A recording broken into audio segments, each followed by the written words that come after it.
I want to start.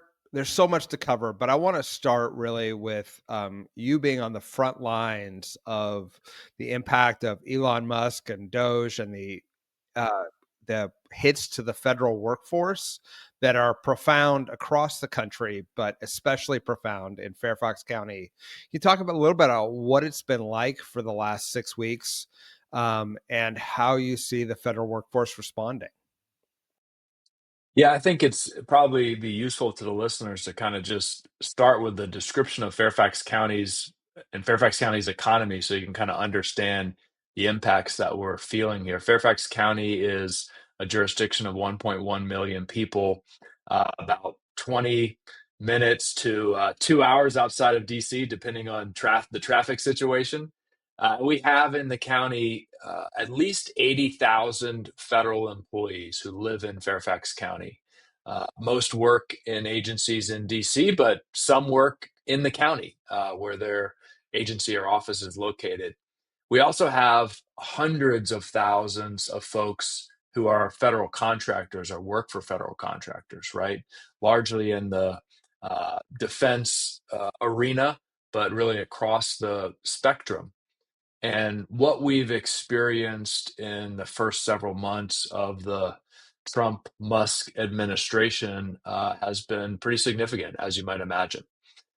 So, as the indiscriminate, in my view, reckless job losses started to pile up, you can now go into any neighborhood in Fairfax County and find somebody who has lost their federal job or their federal contracting job as a result. And so, we are working hard to try to connect people with resources to support them. We're working hard to ally with our congressional delegation in Washington to push back on a lot of what's happening. But there's no question it is a difficult time right now in Fairfax County and in the DC region.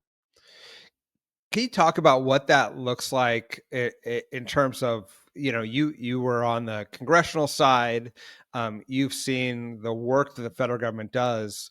What are you hearing about in terms of the federal government's ability to respond to natural disasters, national security threats, all the pandemics, all the potential ways that the federal government provides services across the country and the world?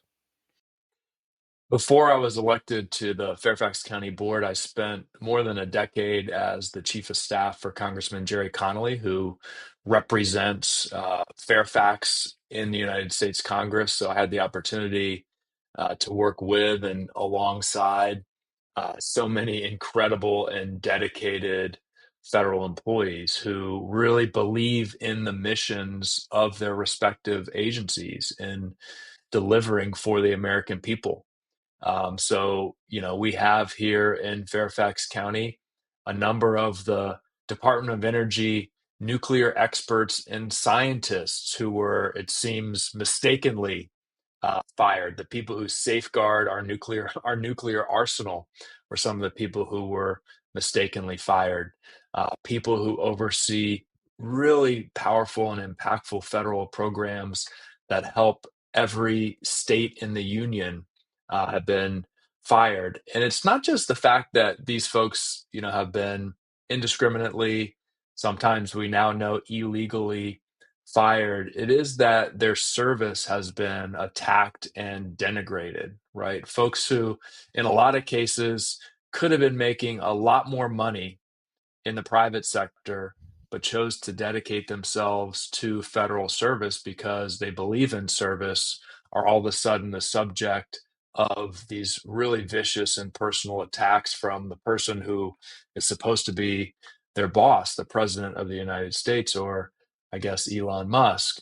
And that is really a pernicious thing. And it's going to take, I think, this country and the federal government a long time to recover from that. It's a hard conversation now to have with somebody and encourage them, especially a talented, bright young person. It's a hard conversation to have with them to try to encourage them to consider a career in the federal government. And I think that's going to be a hard conversation for some time to come.